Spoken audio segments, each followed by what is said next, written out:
to another episode of Profit Picks. If you are new, we always start this show by being transparent. And yesterday was a really profitable day for myself. I went 3-0. The Nuggets to win the series at plus 115. Cash. We got the under somehow, some way, under 226 and a half cash. And then took the Sixers team total under the 105, and that one cashed as well. So a nice 3-0 sweep. Rob, I know you had a good day. Let people know how you did yesterday. Well, we went 4-1, Skee, so made 9 units of profit, but the 5% play was the one that didn't get there. Had the Celtics team total over 107.5. Looked pretty strong for about a quarter and a half. I think at the 6-minute mark of the second quarter, they had 46 points already, so I thought I was in good shape, but went a little bit dry. But the other 4 all came through. I know on the show here we used Jamal Murray's point total over as a best bet. We had the Nuggets team total over last night as well. Couple of other things in that Boston game. Had the Celtics full game to win, and we had Malcolm Brogdon PRA up and over. So it was a good day money-wise. We cashed, but you always like to win those big ones, Skee. You know, I don't use them very, very often, and when I do, you like to win because that's what the people come for the most. So the Celtics, I don't know, Jason Tatum, I know I texted you when he said it because I wanted to make sure I heard it right. But humbly, I am one of the greatest players in the basketball players in the world. Like, come on, dude. Terrible game. Him and Ja Morant need to go away to a little retreat or something together. Yeah. I didn't hear that because I was out at the poker table watching the game. But it's crazy that he did actually say that. I saw when you texted me, I was like, wow, because I saw his performance and it definitely didn't look like, you know, how he was talking about himself. Real quick in the chat, we have a couple guesses. Nobody was right, it looks like. Adam says, black after Rob Sixers took a tough L last night. Said you're going to come in black, all black. Jeffrey says, rocking the red for the Heat. Didn't get that one right either. Is this right? Akbar, Rob with the coral blue today? This is actually light green. How's it showing up on the screen, Skee? Does it look green? There they go. Now they want the aqua. This is I got to do something about my color settings, or else I need my eyes checked. I don't even know what I'm wearing. I'm pretty sure this is green. Well, I'll tell you from my end, I don't know. Maybe it's a different kind of shade of green. It looks like maybe a bluish green. So maybe everybody's a little bit right. A couple more Give comments. credit to all. Yeah, we all get a little cash on that one. Bermone said he swept last night. Nice work on that. What up, Seb? Lucas, he says, grab that under yesterday too. Crazy. Yeah, that made my night to see that one stay under the total. You know what time it is, Hank? He says, Skee got that shit on today. You know. Elle says, coral blue funny as hell. There's no such color as coral blue, I don't think. Josh says coral, and Boofer says light green. Yeah. Oh, he don't. Oh, man. Let me just stop right here real quick and say, yeah, the seafoam green. I think Josh was on it today. I think that's probably the closest guess I've seen. I'm going to mention this, Skee, real quick to your chat room because we got to meet some of these guys. Some of you guys, if it's possible, in late August, I think it's like around the 19th or something when that Wager Talk meet and greet happens. If you can, and I know everybody's busy and it's not always available, but we'll be in Las Vegas. And I'm telling you, Skee and I would love to sit with a bunch of you guys and just talk a little handicapping, some games. It'll be football season. But I'll say this, if you come, you probably need to, if you come via this show, you probably need to have Skee's drink of choice, tequila and pineapple. Otherwise, you're not allowed at the table, I don't think. But yeah, we would love to see a bunch of these guys that are in there. You guys make this show so much fun for the two of us. So remember that date. I'll mention it often as we go through the summer. There was a point where Skee said, I remember when you said to me, Rob just acts like he likes us. He ain't coming to Las Vegas. He don't really like us. And then I did show up. So I'll be back this year as well. All right, that sounds good. We had a great time, and you surprised me, Rob. I can't lie. You didn't ask for no subs on the basketball court. Out of everybody, it was Rob holding it down the entire time, and you were running around drinking with me, and you were. Yeah. I was surprised. I can't lie, Rob. We'll do it again. So yeah, if it's possible, come out to Las Vegas August 19th. We'll all have a great time. We would love to meet you guys in the chat. Um, let's get to, as they say on Wager Talk today, some actionable info, right? And yes, hit the like button if you guys like what you're seeing. It will help us out quite a bit. So we have two NBA games for today. If we have enough time, we can maybe touch on the one for Sunday. And there's a couple or a few MLB that maybe caught our eye for today. So first up, we'll go 501, 502. That will be New York Knicks heading into Miami to take on the Heat. This one opened up Heat -4.5. We're looking at -6 now, pretty much across the board. I want to say it went up to 6.5. Maybe it did come back down a half a point.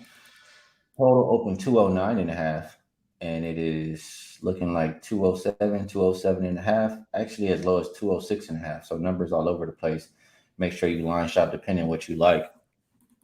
Injury report. I should have already had it put up, but I'm pretty sure everybody's going in this one. There is a lot of people on the list for Miami: Butler, Highsmith, Martin, but they're all likely. I'm pretty sure they're all going to be out there. Hero continues to be out. For the Knicks side, quickly looks like he's unlikely to go here. So my thought process on this one, Rob, you probably already know. The viewers probably already know too. It's no way in hell I'm back in New York. I just don't have a belief in them. How they won that game yesterday, like this New York team is not a good shooting team. They shot 38% from three, I believe. They got like 40 something free throws in that game. Like they were getting mad love from the refs and getting to the line. I don't think that's going to happen again here in Miami. So it's a combination of those things. I think Spoelstra sticks to his guns as far as trying to force New York to shoot from the perimeter, and maybe even see a new adjustment for Spoelstra. He's the coach I trust the most out of the East, and I always expect. Um, how do I say? I always expect him to make adjustments as the series continues. So I would only be looking at the Heat minus the 6 points. I would also look at a New York Knicks team total under just because, like I said, I don't trust them to score. So how do you feel about this game, Rob? You looking at the Knicks side? You looking at the total? How you feel about Game 6 here?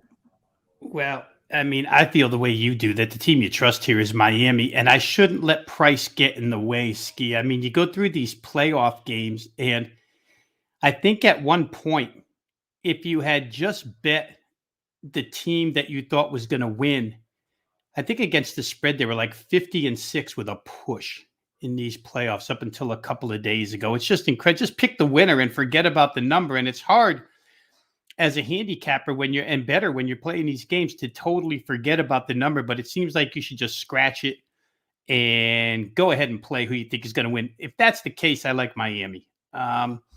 You trust Jimmy Butler to come up big. You trust the New York Knicks to have a scoring drought somewhere along the line here. It doesn't have to be a full game drought, but they did have one here already where they only put up 86 points in Game 3 in Miami. So the Knicks, like you say, Skee, not a great shooting team, capable of putting up 4 points in 8 minutes or something. And at that point, Miami can run away and tuck it away on the defensive end. They've proven to be a real good matchup offensively for the Knicks. The Knicks haven't really stopped Miami whatsoever on the offensive end. So you don't expect them to go cold. I think Jimmy Butler plays a better game than he played last game. And like you said, that last game was funny. The Knicks had 14 points at the end of the first quarter, and they looked horrendous. And all of a sudden after that, when the game ended, they had gone to the foul line per possession the highest percentage of times this entire season from game one to the play. The refs started blowing whistles like crazy for them. Not that they didn't earn some of them, but that you don't expect that to happen again. Now, the lead official here is Scott Foster, and we know his job in a lot of these situations. However, he's been so good for the home teams this year. that kind of contradicts itself. Extend the series with the visitor here or for the home team, which he's been great at as well.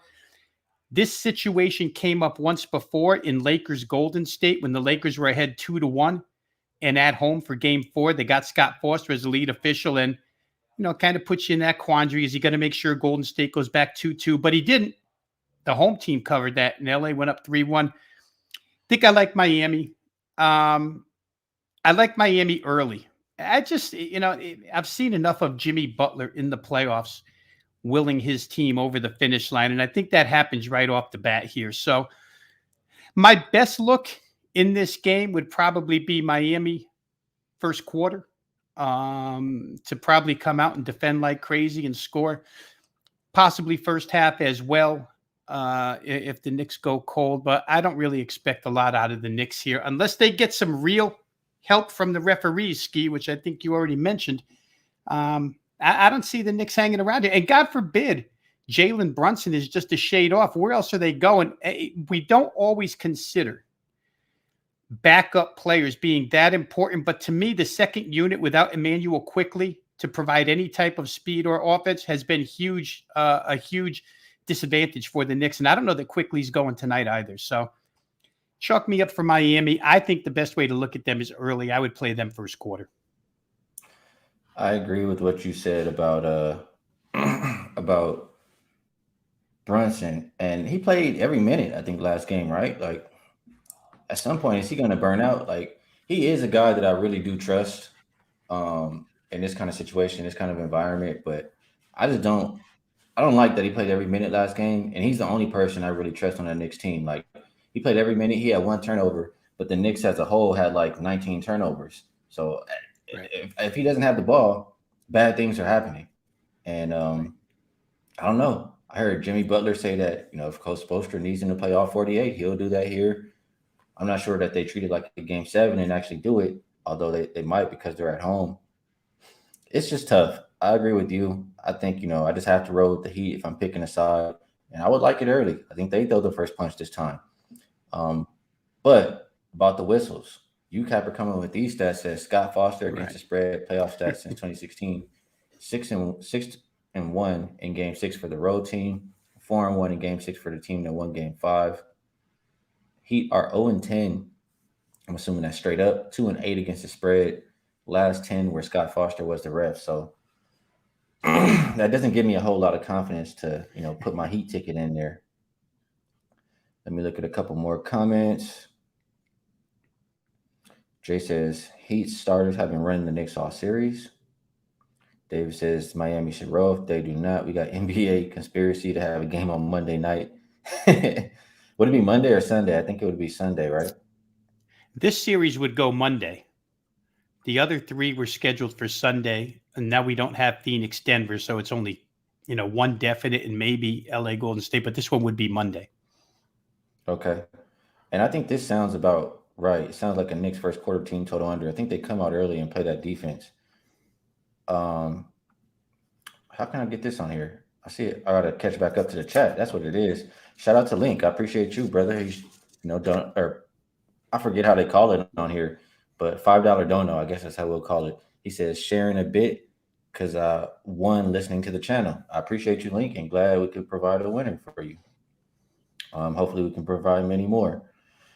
Man, I need some water. A couple more comments here before we keep it going.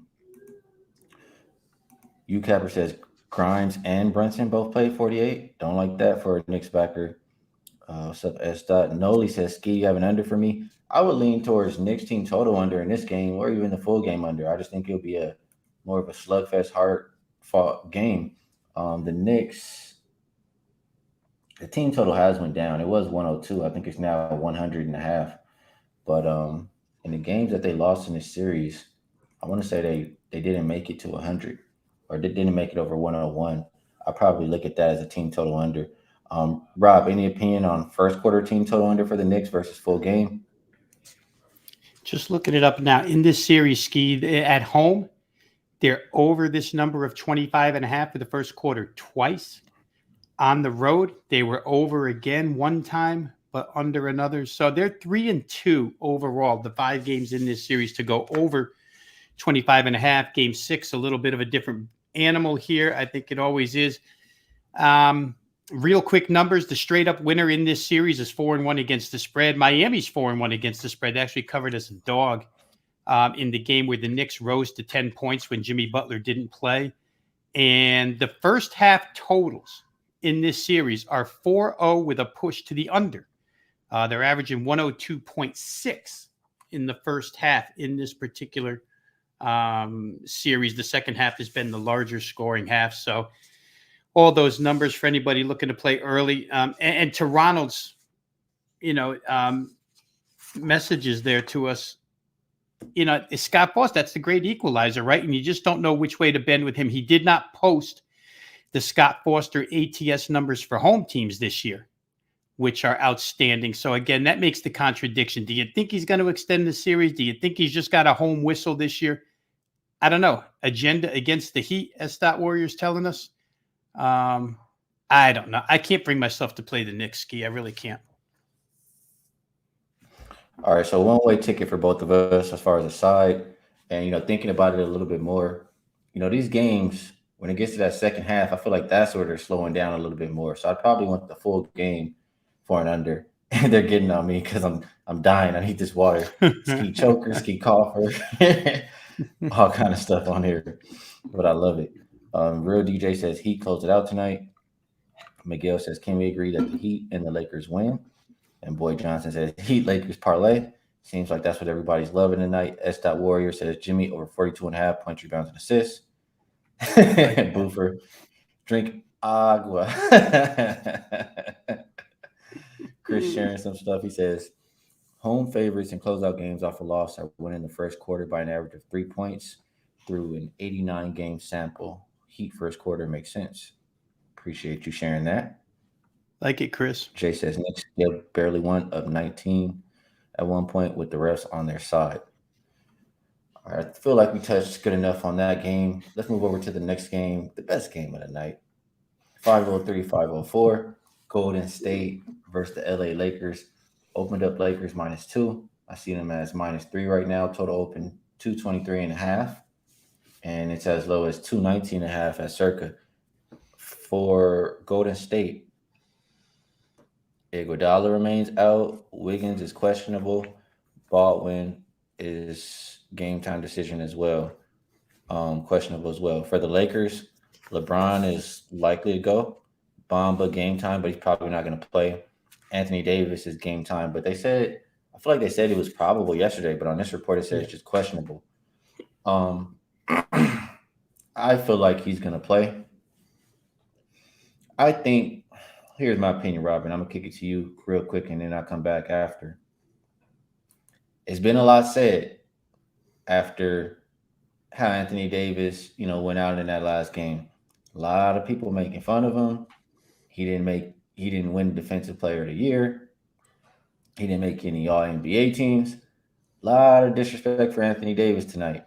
Do you think he has a big night tonight? Do you think he even plays? Do you think that the Lakers rally around him?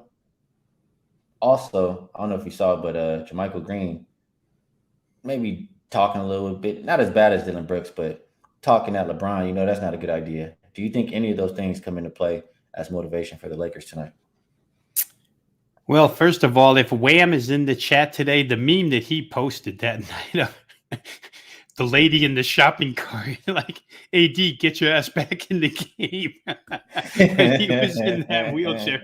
That made me laugh. And you're right, Skee. I'm sure AD hears all of this. And I mean, he took a legitimate elbow to the head. It wasn't intentional, obviously, but it still was a pretty good shot. I think he's playing. I mean, I heard what you heard. Yesterday he was probable. And I don't see why he wouldn't play here. The big question is Andrew Wiggins, in my mind. Andrew Wiggins played crazy good, like playoff Wiggins of last year in this last game, and he's huge for that team. I don't believe, just off the top of my head, there's nobody you can bring in that can play all around the way he can play in that position. Defensively, on the break, when he's hitting a couple of threes, grabbing rebounds. he's an all-around player. You can't put Jonathan Kuminga in there and get the same results. So Andrew Wiggins, to me, I didn't even realize until this morning that he had the fractured ribs. I don't know how easy that is to play with, how difficult. It can't be good for your breathing up and down the floor, that's for sure. So I would definitely look into his injury situation a little bit more here this afternoon as we get more details. I think the Lakers close this thing out, Skee. Again, all these conspiracies always sit in the back of my mind. Wouldn't they love to have the Boston Philly Lakers Golden State Game 7 doubleheader on Sunday? Of course they would. And I actually, if LA closes it out tonight, it's not good for my series will go 7 ticket, because I thought this series was going to go 7. But again, Golden State played the way they had to play. Can they play with that same fire on the road here tonight? I'm not sure, because they played with an awful lot of energy and adrenaline the other night. In fact, when you said J. Michael Green was talking at LeBron, I remember Draymond on the free throw line directly chirping at Anthony Davis in that game. So Golden State had a lot to say on their home floor. They did the right thing. But boy, I don't know. They still have those huge disadvantages in the paint in this series. And can they outrun Los Angeles in this one? I'm not sure. They've been a lousy road team all year long. But we said that same thing about Denver last night, right? Denver's been a lousy road team, and they came through huge. I don't have a lot of faith in Golden State anymore, Skee. I got to tell you, they don't remind me of the team that they were last year. I just feel like they can bow out. Curry hasn't been great shooting the basketball. Klay Thompson's been horrendous shooting the basketball last 3 games. So my lean is toward the Lakers. I see the total coming way down. I'm looking at 219.5 at circa right now from 223.5. And that could be an indication that Wiggins is either not going or not going to play anywhere near 100% here. So that's something to look at. If the Lakers D up, and I know that's your belief that they're so much better defensively. Jared Vanderbilt took a lot of, I don't know, like media bashing the other night for being non-existent offensively, but he's not supposed to be. He's just supposed to be there for defense.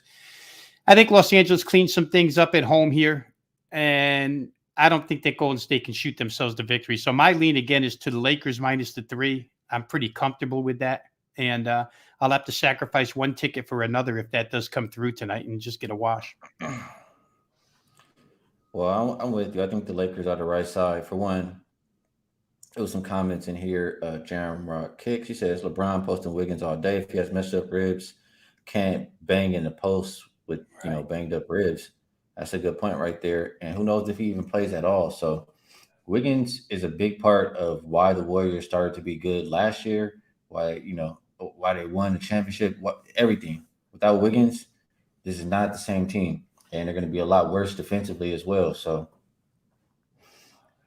it's hard to back them. I do think Anthony Davis is going to play, and I'm not sure that Wiggins is going to be out there. This comment by Chris, he says Curry's 19-0 in the playoffs. In playoff series versus the Western Conference, says Warriors have won at least 1 road game in 28 consecutive series. It's an NBA record. But he also says LeBron James is 17-0 in the playoff series after taking a 3-1 lead. If the Lakers don't win this game tonight, I don't know that they win the series. Like, this is, in my mind, do or die for the Lakers. So one of those is going to fall as far as the Curry record and the LeBron record right there. I just think, Golden State coming off of that series versus the Kings, that was a hard-fought 7-game series. Then the Lakers had the rest advantage, right? And I already think that the Lakers are the better team. Lakers now have home court advantage. The Warriors have struggled on the road all year. The Warriors' main players that they need as far as to help them out on defense haven't been – well, Wiggins has looked fine, but would he look fine like himself, with rib injury? I don't know. Will he even be out there? I don't know. Gary Payton II hasn't quite been himself, and he's the other important piece as far as their defense. So I don't like a whole lot of what I'm seeing from Golden State right now. I feel like both teams have kind of did all the adjustments that you can do. I just feel like it's who's going to go out there and play better at this point. So I think that's going to be the Lakers. That would be the side I'd take. And as far as the total, I think Golden State will probably try to still play up tempo, but I trust the Lakers defensively. As long as Anthony Davis is going to be out there, which I think he is, if he's out, all bets are off. All bets are off. But I would be looking under. I would be looking Lakers. HC Pick says Lakers barely won game 4. He thinks this is a stay away game. So we're in agreement here on this one. We can move on. Maybe talk a little bit of Sunday, game 7. You good with that, Rob? Sure. All right. I did not, and it's my fault. I did not start off with the banner for this one because I didn't expect us to get there. But we have 509, 510, Philly and Boston. Open Boston minus 7.5. We're looking at 7 across the board. Total open 204.5. It's already down to 202. So I'm gonna kick it right to you while I get a little bit of water here, Rob. But game 7s usually hard fought. Do we see another game 7 under in this one? Has Philly lost their confidence now? Is Boston the right side? What do you think? Well, again, you're not supposed to look at the number, right? Just pick the winner. But I can't help but look at the number in this game, Skee. +7 to me, which is what it's now down to. It opens 7.5. To me, it's just too much. I don't see 7 points worth of differential between these two teams. And I really, for those who didn't have Boston last night, and I had Boston, but I think we all noticed that the ball just never got to Joel Embiid in clutch time. I think he went the final 4 minutes without a touch. And I think I saw statistics this morning that showed he was 3 for 6 in the fourth quarter and did not touch the ball for the last 4:32 or whatever it was. And the team went 2 for 14 down the stretch. And that's where they lost the game. Otherwise, they were ahead in that game halfway through the fourth quarter. So Joel in the post game, I like what he said. Didn't mention anybody's name, but he knew that he didn't even touch the ball. Never mind take a shot. He didn't touch the ball for the final 4:32. James Harden was making correct basketball plays.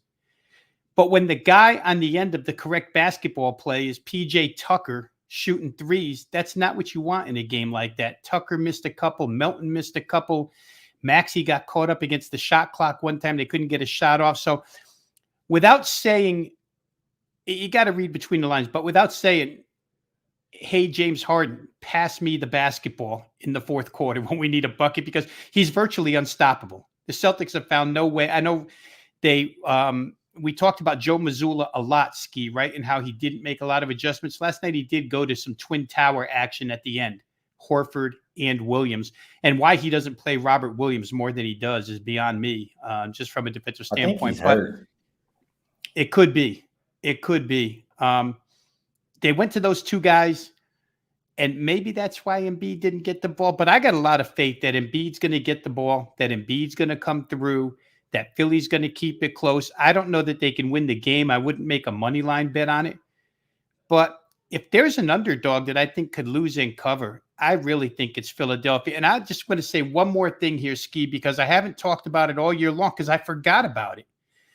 And I watched last night's game, and you may remember because we talked about this a lot on the Wager Talk NBA show last year in the playoffs with Boston especially. These guys can't dribble the basketball. Marcus Smart is not a point guard playing point guard. They picked up Malcolm Brogdon for that reason, right? They picked him up to be a point guard. And yet when you watch Boston come down the floor, you know who wants the ball all the time? Jaylen Brown, who dribbles into trouble. Jason Tatum, who dribbles into trouble. Marcus Smart, who dribbles into clogged middles in trouble. These guys, they get the thing stolen or throw it out of bounds or dribble it off their shoes constantly last night. And I forgot all about that until I watched. And I thought to myself, you know what? Philly did two things really, really well last night. Defensive transition was great. They were always back. Boston really couldn't get out on the break, which stifles a lot of their offense. And those three guys, they're like bulls in a china shop. They just want to ram their way to the rim. And it got him into a ton of trouble last year. Golden State figured him out. And it got him into trouble last night. And not giving the ball to Embiid bailed them out. I think if Philly comes with that same defensive game plan, and if Boston comes with those same guys constantly dribbling the basketball other than Malcolm Brogdon, I don't know. They just don't have a legitimate ball handler on that team that has the ball when they're in half court sets, or even when they're on the break. They look sloppy a lot of times. So I'm probably going to try Philly +7, thinking that they can hang right in there. And this is going to be a game that stays within, that's 3 baskets, 2 3-pointers and a hoop that they have to stay within. I think they can. They're a great free throw shooting team. I trust Embiid. Hopefully Harden shows up on the road. That would be your only question, right? Hopefully he shows up. But he's shown me in this series he's been pretty good. So I'm probably going to try Philly +7. Yeah, the Celtics, they still don't run a whole lot of plays, I feel like. I don't know, but just like we were talking about last year, same problems like we were having. I agree with you on that. Fernie, still calling this guy Doc, says he sold the game by emptying the bench to close the third, let the Celtics back in the game. Hey, don't expect him to make a whole lot of great decisions. That's all I'm gonna say. Let's see. Derek Miller, what is this? To be the champion. To beat the champ, the Warriors will win tonight. Steph Curry's will to win prevails tonight. All right, we shall see. Rob, simple question. Do you trust James Harden in game 7? That's not a simple question. That's about as complicated a question as there is. You know what? Presently, Skee, off of what I've seen of him, I do. I think he's been really, really good the last 3 games. Until last night, final 4 minutes, when his decision was not to get the ball to Embiid. And I heard some people this morning saying that Joel Embiid's personality is not one which demands the basketball. It doesn't have his hand up, barking at the point guard, get it to me, get it to me. But his comments last night showed me that he wants the basketball. So I trust Harden will get that right. Harden's had a big game in the Boston Garden already. Philly's won 2 times. I guess they call it TD Garden now. My fault for calling it Boston Garden. So, yeah, God, reluctantly, Skee, I say I do trust James Harden. Reluctantly, yes. I guess I'm with Chris here. The simpler question was, do you trust Glenn in game 7? Proper use of his name, Chris. And then he's also asking about our thoughts on the total. Really low, but like I said, game 7s usually are lower scoring, usually go more towards the under. I don't really want to bet a whole lot of over. So this is what I'll say. If I like an under, it's going to be because Boston's playing really good defense like they started the game last night.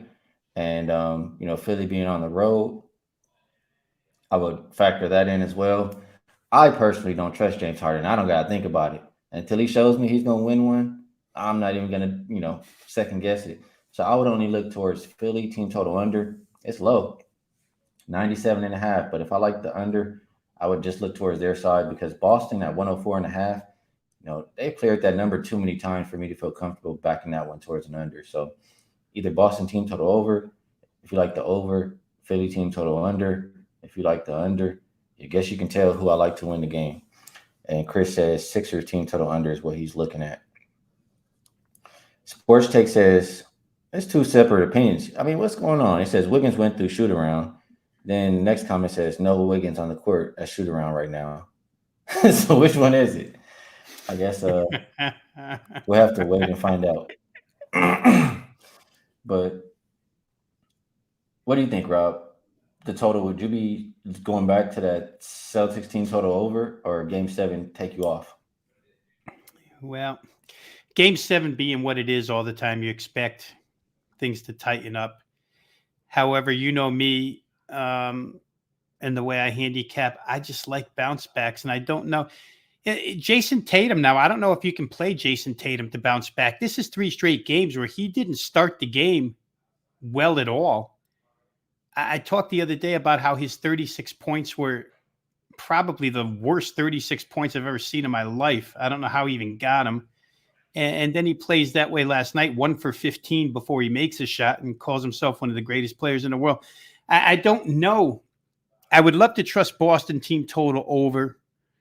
But like I said, after what I saw last night with their ball handling and with Philly's defensive transition, I don't know that I can. So it's not like me to pass up on totals this low. But as of now, I can't play it. I think the only way I can look is plus the 7 points. And to me, what looks like a defensive struggle.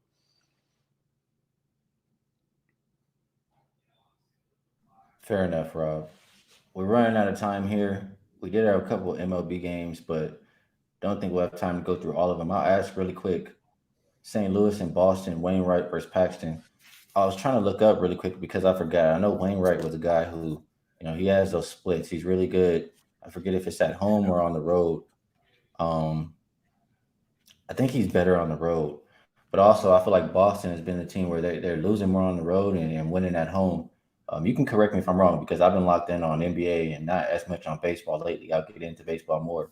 But how are you looking at that matchup with St. Louis and Boston? Yeah, and this is something I generally don't do, Ski, and I'll be brief here so we can get out. I generally won't play a total first game of series until I know home plate umpire, but here I jumped in quick on over. James Paxton hasn't pitched in 2 years, and you're going to run him out there against a lineup that's as hot as any lineup in the major leagues right now in Boston. So I think he might get banged around a little bit early, which puts you into the bullpen early, which is helpful to Boston and Fenway. Good weather night here, by the way, for everybody who is looking at weather. The weather here in the Northeast, Mid-Atlantic, is really conducive to hitters for this evening. So Boston offense over James Paxton. And you're right about Wainwright. He's tremendous, but it's at home. He's tremendous at home, lousy on the road. Those splits have been that way for a couple of years now. So you could expect some hitting here. Excuse me. It's St. Louis offenses against Paxton. I kept saying Boston, and then Boston offense against Wainwright. So bottom line is I think both offenses have a huge advantage against these starting pitchers. And I could see this game easily getting up and over the total in a good weather night in that particular park. All right, good stuff there, Rob. It's about that time. Talk some basketball, talked a little bit of baseball. Um, is there anything that you would like to promote? And also, maybe a play that you like a little bit more than the rest, or one that you want to share for best bet for the show?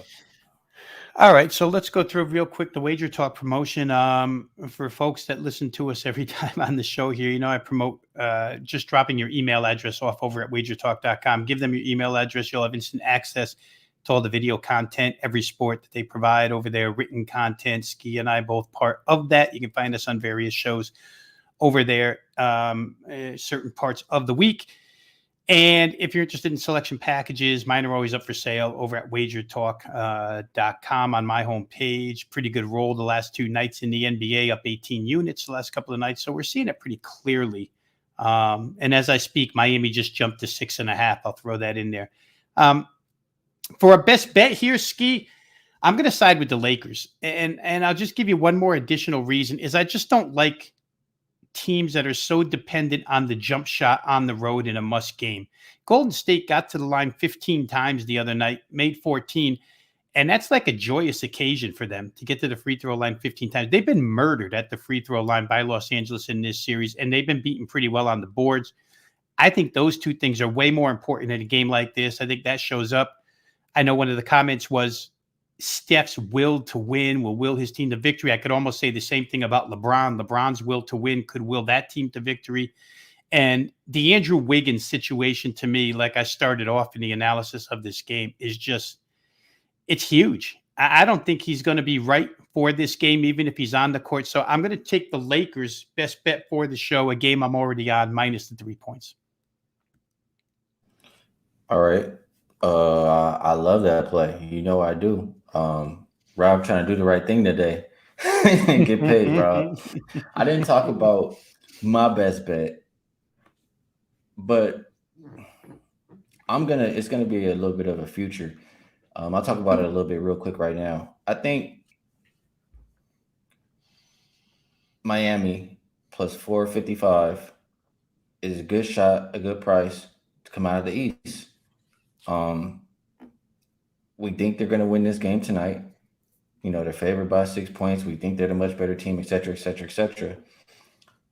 Philly, I'll just speak for myself. I won't say we. I don't trust James Harden. I don't trust Glenn Rivers. I don't trust Joel Embiid to continue to stay healthy. So I don't like them. Celtics, their coach stinks. And I just don't trust the leadership on that team right now. I don't like what I'm seeing from the Celtics. Robert Williams, when he's healthy, they're much better, much different team, but he doesn't look healthy. So I don't like them either. I just think they're still value. I think they're more than capable, of coming up with game plans to beat either one of those teams that advance into game 7. So for my best bet for the show, I'll go Miami Heat to win the Eastern Conference plus 455. Rob, I appreciate you for always coming, taking the time to talk out these games with me and share all the great information that you have. The chat, always got to give you guys credit because you guys make the show extremely fun and entertaining. And you guys also have a lot of good information and bets as well. So a lot of sharp cappers, and I appreciate you guys as well. If you guys like what you've been hearing, hit the like button for us. It helps us out quite a bit. If you want to know whenever we go live, subscribe and you'll get those notifications. Otherwise, we will be back next week. And yeah, I'll hit you up on the side, Rob, and we'll talk about it. But best of luck, everybody, on all your action. Have a good weekend. We'll catch you later.